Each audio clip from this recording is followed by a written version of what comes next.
Okay, 2018 Toyota 4Runner, and I did manage, voila, it's a two-stage window. I did manage to get the window to go all the way down, and then I was managed to get because I got the window down, I got the trim molding off.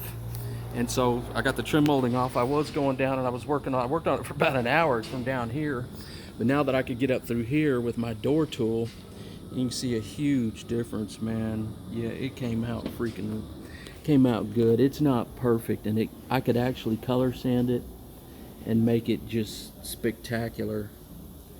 But there's one of them right there. They have a little bit of a low.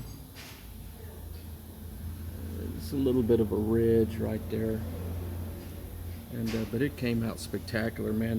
That pinstriping is, and there's the other one right there. You can see this is virtually, I'm going to work on it a little bit more. It's got a little bit of a high and a low on it.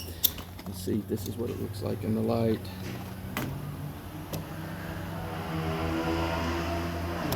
And so it came out, it's coming out freaking phenomenal, man. I mean, if I want to spend another 30 minutes on it, 15-30 minutes on it, I can get it completely perfect. Or I could color sand it and it would come out perfect.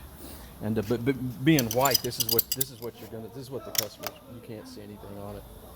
You can't see anything on it. It's perfect. See that? You can't see anything on it. So came out great. Another very good repair. I'm glad I could do a decent job on it. Took some time though. I started on about 11:30. It's 1:30 now. 1:20 now. 2018 Toyota 4Runner.